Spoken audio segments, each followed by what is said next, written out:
Sir, सातत्यानं अजित पवारांच्या दुर्दैवी अपघाती मृत्यूच्या संदर्भात वारंवार प्रश्न उपस्थित केले जातात आणि याची सखोल चौकशीची मागणी केली जाते. परंतु राष्ट्रवादी काँग्रेस शरदचंद्र पवार पक्षाचे प्रवक्ते आहेत विकास लवंडे यांच्याकडनं मात्र एक वेगळाच दावा केला जातोय की अजित पवारांच्या या सगळ्या अपघाती मृत्यूच्या संदर्भात सातत्यानं आमच्या पक्षाकडनं प्रश्नचिन्ह उपस्थित केले जातात. रोहित पवारांनी पत्रकार परिषद घेतली, परंतु त्या पक्षातले सुनील तटकरे किंवा प्रफुल्ल पटेल या सगळ्या संदर्भात का बोलत नाही, ते गप्प का आहेत, अशा संदर्भातला सवाल ते उपस्थित करताना पाहायला मिळतात.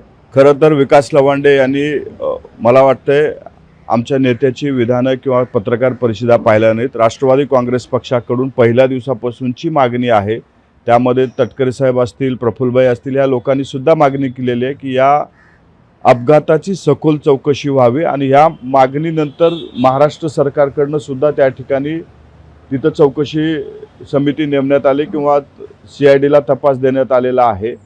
परंतु आमची लोक माध्यमामध्ये येऊन चौकशीपेक्षा प्रशासनाच्या पाठीमागे राहून त्या ठिकाणी चौकशी कशी पूर्ण होईल यासाठी प्रयत्न करतायत. विकास लवांडेला ह्याचं राजकारण करायचंय, लोकांच्या पुढे जाणीवपूर्वक आमच्या लोकांना बदनाम करायचं, यासाठी विकास लवांडेचा हा प्रयत्न आहे.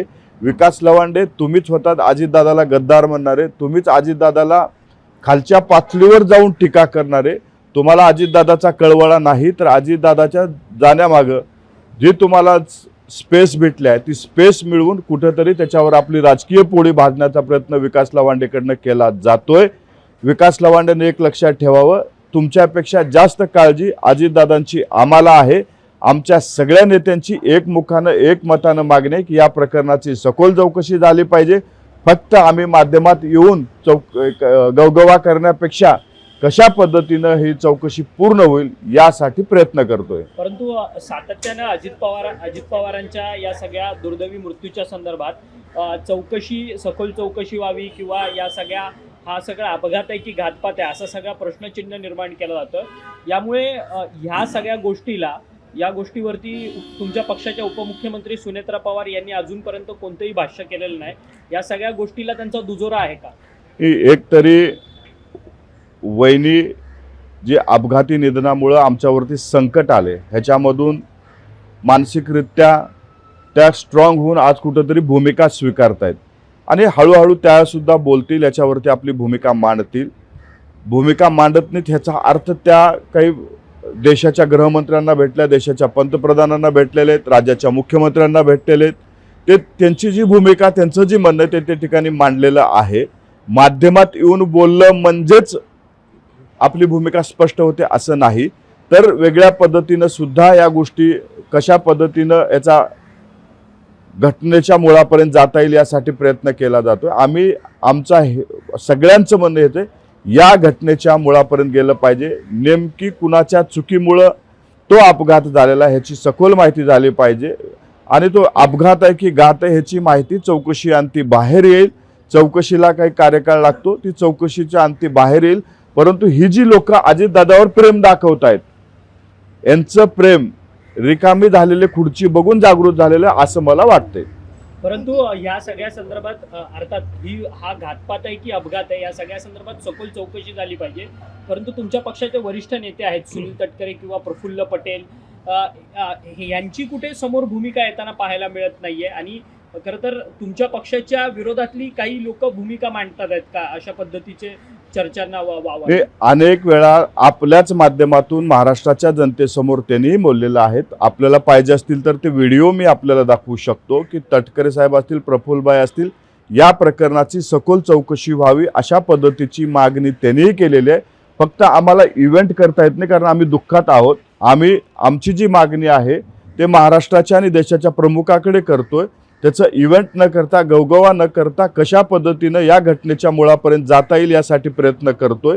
आम्हाला या गोष्टीचा इव्हेंट नाही करायचा, तर आमचं जे दैवत होतं, आमचं जी सर्वस्व नेतृत्व होतं, त्यांचा घात आहे की अपघात आहे ह्याची आम्हाला सखोल चौकशी झाली पाहिजे, या मताचे आम्ही सर्वजण आहोत. तुमच्या पक्षाचं, राष्ट्रवादी काँग्रेस पक्षाचं पॉलिटिकल कन्सल्टंट म्हणून ज्यांची नियुक्ती तुम्ही केलेली होती, नरेश अरोरा, यांच्याकडे 2 चार्टर्ड विमानं होती आणि नरेश अरोरा यांचं कंत्राट जे आहे, तुमच्याकडनं जे काम भेटलेलं आहे ते तुम्ही काम बंद करणार होतं तुमच्या पक्षाकडनं, अशा पद्धतीचा दावा रोहित पवारांकडनं करण्यात आलेला आहे आणि जवळपास मोठी रक्कम अर्थात 200 कोटीपर्यंतची रक्कम जी आहे ती अजित पवारांच्या पक्षाकडनं नरेश अरोरा यांना सगळं काम करण्याकरता देण्यात आलेलं होतं आणि त्याच हा पण दावा रोहित पवारांकडनं केला जातोय की ह्याचा हा घातपात आहे की अपघात आहे म्हणून. एक तरी पहिली गोष्ट लक्षात ठेवलं पाहिजे, राष्ट्रवादी काँग्रेस पक्ष किंवा कुठल्याही पक्षानं कोण कन्सल्टंट नेमायचा, कुणाला किती दिवस ठेवायचं, तो त्या पक्षाच्या नेत्याचा निर्णय आहे. त्याच्यामुळं इतरांनी सल्ले देण्याची गरज नाही. आता त्याला किती, म्हणजे तुम्ही जो आकडा मला 200 कोटीचा सांगितला तो माझ्यासाठी सुद्धा संशोधनाचा विषय आहे. अशा पद्धतीचे आकडे फुगवून सांगून एखाद्या कन्सल्टंटला ह्या अपघाताचा त्या कन्सल्टन्सीचा काय संबंध आहे, तर दुरान्वये कुठेही संबंध नाही.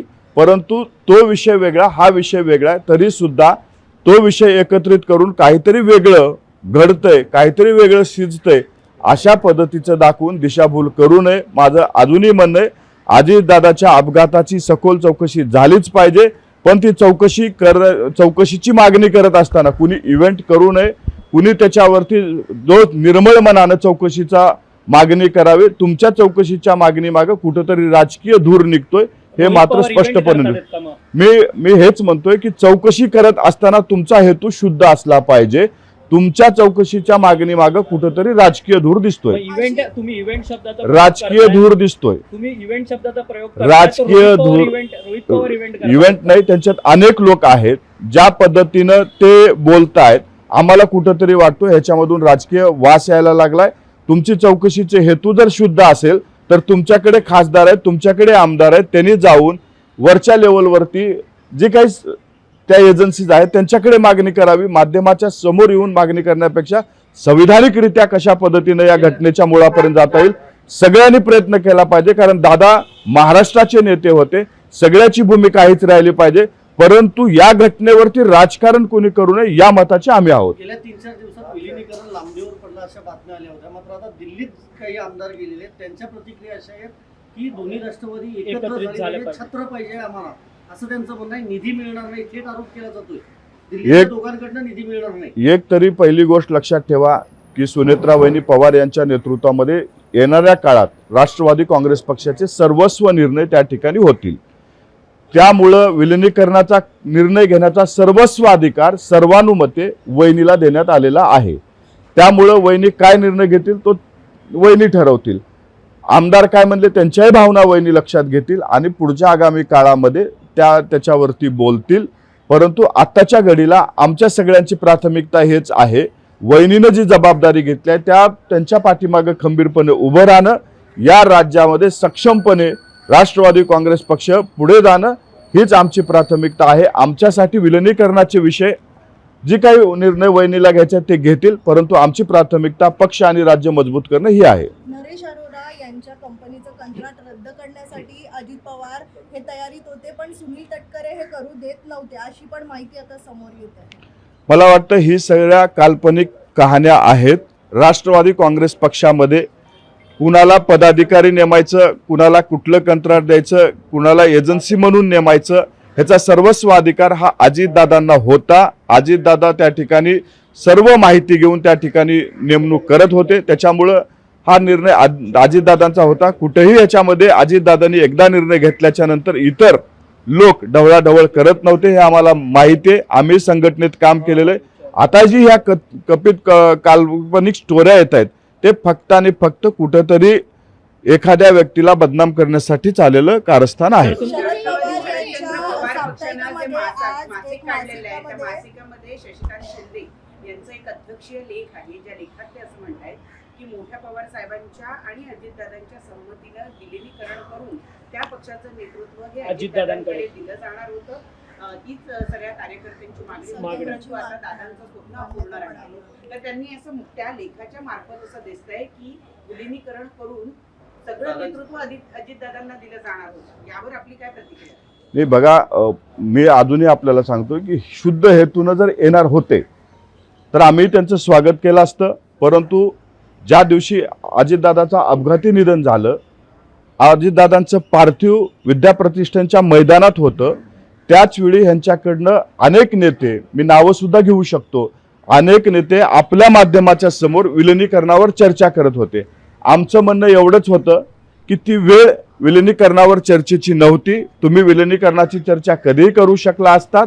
विलिनीकरणाच्या चर्चेला ज्या माणसासोबत चर्चा झाली होती ती व्यक्तीच आमच्यातून सोडून गेली. आम्ही एकतर सर्वजण धक्क्यात होतो, त्या काळामध्ये त्या चर्चा यायला नाही पाहिजे होत्या. आणि दुसरी गोष्ट, विलिनीकरणाबद्दल आज वहिनी आहेत, म्हणजे तुम्ही जर त्यावेळेस अजितदादाचं नेतृत्व स्वीकारून येणार होतात तर तुम्ही त्यावेळेस आमचे काही पडलेले प्रश्न आहेत की बाबा तुम्ही शिवसेना उभाटा आणि काँग्रेस पक्षाची परमिशन घेऊन बाहेर पडणार होतात का, ह्याचे उत्तर त्यांनी भेटलं पाहिजे. त्याचबरोबर तुम्ही भारतीय जनता पार्टीसोबत जे आम्ही एनडीए मध्ये आहोत, तुमची मानसिक तयारी होती का की भारतीय जनता पार्टीसोबत येण्याची, ह्याचंही उत्तर त्यांच्याकडनं भेटलं पाहिजे. म्हणजे तुमची नेमकी काय चर्चा झाली होती ह्याचीही माहिती आम्हाला भेटली पाहिजे. अशा पद्धतीचं नुसती चर्चा झाली होती, दादांनी शब्द दिला होता, ह्याच्यावर असं होत नाही. पुढची आगामी काळात जर चर्चा करायची असेल तर सुनेत्रा वहिनी पवार आमच्या नेत्या आहेत, ते चर्चा पुढे करू सुनेत्रा शकतो. वहिनी अंतिम निर्णय घेतील, मात्र दिल्लीतल्या काही नेत्यांचा थेट विरोध आहे विलिनीकरणाला. मग सुनेत्रा वहिनींचा निर्णय तुम्ही मान्य करणार का सगळी? आज या ठिकाणी राष्ट्रवादी काँग्रेस पक्षाच्या नेत्या म्हणून सुनेत्रा वहिनी पवार यांची निवड झालेली आहे. सर्वानुमते त्यांना अधिकार देण्यात आलेले आहेत. राष्ट्रवादी काँग्रेस पक्षामध्ये अनेक अनुभवी नेते आहेत, ते सर्वजण एकत्रित बसतील. पक्षाच्या हिताचं जे काही आहे, पक्षवाढीसाठी जे फायद्याचं आहे त्याच्यावरती ते अंतिम निर्णय घेतील. मला एक विचारायचं आहे की तुम्ही काल चौकशीची मागणी केली आहे, अमोल मिटकरी टेस्ट करताय, रोहित पवारही टेस्ट करतात, म्हणजे रोहित पवारांची जी भूमिका येते समोर की हा घातपात आहे, त्याच्यात तुमचं समर्थन करताय? नाही बघा, आज रोहितदादाच्याच नाही तर महाराष्ट्रातल्या अनेक माणसांच्या मनामध्ये हा प्रश्न पडलेला आहे. अनेक लोकांना वाटते की हा अपघात नसून घातपात आहे. आमचे महाराष्ट्र सरकारला आणि केंद्र सरकारला एवढीच विनंती आहे की याची सखोल चौकशी व्हायला पाहिजे. आज जी महाराष्ट्राच्या जनतेच्या मनामध्ये प्रश्न पडलेला आहे, इतका मोठा नेता अशा अपघाती निधनाने गेलेला आहे, तर त्याची सखोल चौकशी व्हावी. सखोल चौकशी व्हावी आमची सगळ्यांचीच मागणी आहे. आता जी राज्याच्या मुख्यमंत्र्यांनी सांगितलेले स्पष्टीकरण आहे की मी चौकशी लावली तरी तटस्थ म्हणून चौकशी होणं गरजेचं आहे. त्याच्या आधी रोहित पवार जी भूमिका मांडतायत की ही चौकशी चुकीची आहे, थर्ड पार्टी परदेशातल्या इन्व्हेस्टिगेशन त्याच्या मताशी तुम्ही सहमत आहात? नाही, मी तुम्हाला अजूनही सांगतो, राष्ट्रवादी काँग्रेस पक्षाच्या अनेक नेत्यांनी, म्हणजे तटकरे साहेब असतील, प्रफुल्लभाई असतील किंवा पक्षाच्या इतर नेत्यांनी ही मागणी केलेली आहे की चौकशी झालीच पाहिजे. आमचं आणखी त्याच्यात ॲडिशन असंच म्हणणं आहे की आमचं राज्याच्या यंत्रणेवर पण विश्वास आहे, आमचं केंद्राच्या यंत्रणेवर पण विश्वास आहे, परंतु कुणी याच्यावर वेगळा आवाज उठवू नये म्हणून थर्ड पार्टीकडनं सुद्धा इन्व्हेस्टिगेशन व्हावं या मताचे आम्ही आहोत. आमचा असं नाही की आमच्या यंत्रणेवर विश्वास नाही, आमचा पूर्णपणे आमच्या यंत्रणेवर विश्वास आहे.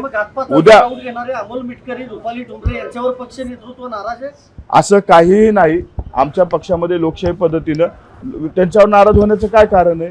ते जे मागणी करतात ते आमच्या पक्ष नेतृत्वाने मागणी तशाच पद्धतीची केलेली आहे. चौकशीची मागणी वेगळी आणि थेट घातपात झाल्याचा आरोप वेगळा. हे बघा, आरोप करणं, जोपर्यंत आपण चौकशीमधून अहवाल समोर येत नाही त्याच्यावरती जास्त बोलणं मला वाटतं उचित राहणार नाही. ज्या दिवशी या चौकशीतून जे काही निष्पन्न होईल त्यानंतर मात्र बोलणं उचित आहे. आमची पहिली मागणी हेच आहे की नेमका अपघात आहे की घात आहे ह्याची पहिली चौकशी झाली पाहिजे, मग त्याच्यानंतर घातपात मग आपण म्हणू शकतो. आत्ताच्या घडीला प्राथमिक दृष्ट्या ह्याच्यावरती चौकशी झाली पाहिजे, तो अहवाल पुढे आला पाहिजे. एक हाच प्रश्न आहे, तुम्ही ज्या पद्धतीने तुम्ही समोरच्या पक्षाकडनं, शरदचंद्र पवार पक्षाकडनं तुम्ही भूमिका स्पष्ट करायला सांगतात की तुम्ही उभाटा आणि काँग्रेसला सांगून तुम्ही आमच्या सोबत येणार होता की तुम्ही एनडीए मध्ये सामील होणार होता. मग हाच प्रश्न पडतो की अजित पवार ज्यावेळेस चर्चा करत होते, अजित पवारांची नेमकी काय भूमिका होती? अजित पवार ह्या सगळ्यांना घेऊन सोबत सत्तेत सामील होणार होते की अजित पवार स्वतः विरोधी बाकावरती बसणार होते? आपल्याला महाराष्ट्राचे प्रमुख म्हणून मुख्यमंत्री साहेबांनी सांगितलं की आमची अशा पद्धतीची काही चर्चा झाली नव्हती. उद्या भविष्यात जर आम्हाला विलिनीकरण करायचं होतं तर आम्ही आमच्या मित्र पक्षासोबत नक्कीच चर्चा केली असती, पुढे निर्णय घेतला असता आणि तो सर्वस्व अधिकार दादांचा होता. त्याच्यामुळं तिथं इतरांनी किंवा आमच्यासारख्यांनी बोलण्याचा अधिकार नाही. परंतु आज दादा नाहीत, त्यांची नेमकी काय चर्चा झाली होती, कुठल्या स्टेजवर होती हे आम्हाला माहिती नाही.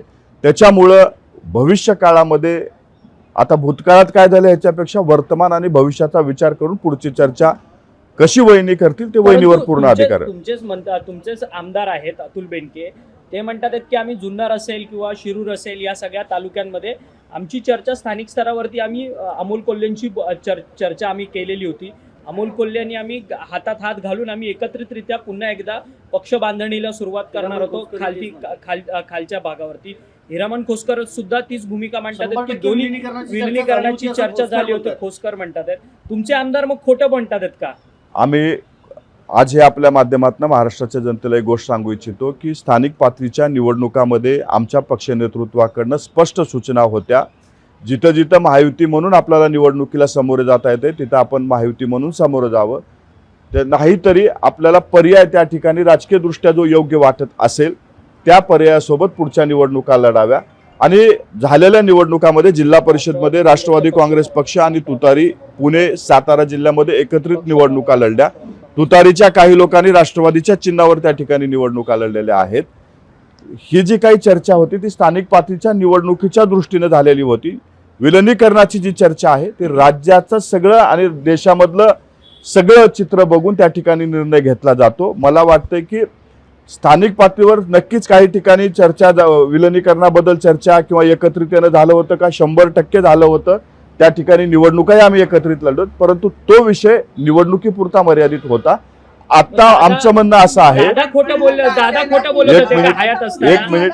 दादा हयात असताना खोटं बोलत होते का? कारण की माध्यमांनी ज्यावेळेस प्रश्न विचारला की विलिनीकरण होणार का दादा दोन्ही पक्षांचं, त्यावेळेस माध्यमांना दादांनी उत्तर दिली की तुमच्या तोंडात साखर पडो म्हणून. हे बघा, दादा हयात असताना खोटं बोलत होते का? मी काय सांगतो, दोन गोष्टी आहेत. दादांनी 2-3 वेळा स्टेटमेंट वेगवेगळी पण आलेली आहेत. त्यांची चर्चा कुठल्या लेवलला होती, मी आधी सांगितलं की त्यांची चर्चा नेमकी कुठल्या लेवलपर्यंत होती ते अजितदादा सांगू शकले असते, परंतु दुर्दैवानं हा मोठा अपघात झाल्यामुळे ते आमच्या सोबत नाहीत. आता आमचं म्हणणं आहे की भूतकाळात काय घडलं ह्याच्यापेक्षा वर्तमान आणि भविष्य बघून आपण चर्चा केली पाहिजे. ह्याच्यावरती असं त्यावेळेस असं ठरलं होतं, असं याची सोबत चर्चा झाली, ह्या बाबतीत वेगवेगळ्या माध्यमाच्या समोर बोलून संभ्रम निर्माण करण्यापेक्षा तुम्ही नेमकं वर्तमान आणि भविष्याबद्दल विचार केला पाहिजे, या मताचे आम्ही आहोत. आणि जर तुम्हाला आता असं झालेलं आहे की जे तुम्ही स्वतः सांगताय की जिल्हा परिषदेमध्ये हे सगळे एकत्रित लढले, त्यामुळे एकत्रित येण्याचा तुम्ही देखील म्हणतात की विलिनीकरणाचा मुद्दा हा झाला होता, पण ते मर्यादित निवडणुकीपर्यंतच होता. मग जर आता सगळेच नेते किंवा कार्यकर्ते हे संभ्रमात असतील तर पक्षाची पुढची वाटचाल कशी असेल? एक मिनिट, तुम्हाला एकतरी तुम्ही गैरसमज करून घेऊ नका की विलिनीकरणाचा विषय नव्हता तो, तर स्थानिक पातळीवरच्या निवडणुका एकत्रित येऊन लढण्याचा होता. विलिनीकरणाचा विषय नव्हता, तर त्या निवडणुका आम्ही एकत्रित येऊन लढलो. जिथं जिथं आम्हाला शक्य होतं 12 जिल्हा परिषदेपैकी 10 जिल्हा परिषदामध्ये आम्ही भारतीय जनता पार्टी आणि मित्रपक्ष म्हणून त्या ठिकाणी महायुती म्हणून निवडणुकीला सामोरे गेलेलो आहे. 2 जिल्ह्यामध्ये आम्ही तुतारी सोबत त्या ठिकाणी सोबत गेलेलो आहे. त्याच्यामुळं विलिनीकरण आणि आघाडी ह्याच्यात हा फरक आहे. ती राजकीयदृष्ट्या त्या ठिकाणी घेतलेला निर्णय होता. विलिनीकरणाचा विषय अजितदादासोबत झालेला होता, तो भूतकाळातला होता. आता वर्तमान आणि भविष्याबद्दल चर्चा झाली पाहिजे या मताचा मी. हाच मुद्दा आहे. एकत्रित निवडणुका लढणार, आता त्यांची जे काही पदाधिकारी होते ते घड्याळावरती निवडून आले, ते जिंकून आलेले आहेत. आता त्यांच्या भविष्यावर प्रश्न आहे, कारण मनानं ते त्या पक्षाचे आहेत आणि चिन्हानं ते आता तुमच्या पक्षाचे आहेत. आता त्यांचा सांभाळ तुम्ही कशा पद्धतीने करणार, त्यांना तुम्ही कसं आश्वासन अंकिता करणार? पाटील असेल, अशोक बापू पवारांच्या मिसेस असतील, हे सगळे त्यांच्या पक्षात होते. हे लोक त्यांचा जसा अजितदादावर विश्वास होता त्याच पद्धतीनं सुनेत्रा वहिनी पवार यांच्यावर विश्वास ठेवून ते या ठिकाणी काम करतील. आणि वहिनी सुद्धा किंवा आमच्या पक्षाचे नेते सुद्धा त्यांना त्याच मायेनं त्याच प्रेमानं त्या ठिकाणी बळ देण्याचं काम करतील. असा कुठलाही दुजाभाव आमच्याकडनं केला जाणार नाही. आम्ही सर्वजण एकत्रित गुण्यागोविंदानं त्यांना जिथं जिथं मदत लागेल तिथं मदत करू. एकत्रित सर्वांना एकत्रित घेऊन त्या ठिकाणी निर्णय घेतले जातील. असला कुठलाही दुजाभाव करत नाही, कारण अजितदादांनी आम्हाला सर्वसमावेशक राजकारण शिकवलेलं आहे. अजितदादाच्या विचारावर काम करणारे आम्ही पदाधिकारी कार्यकर्ते आहोत. त्याच्यामुळं असला दुजाभाव आमच्याकडनं होणार नाही याची काळजी आम्ही नक्की घेऊ.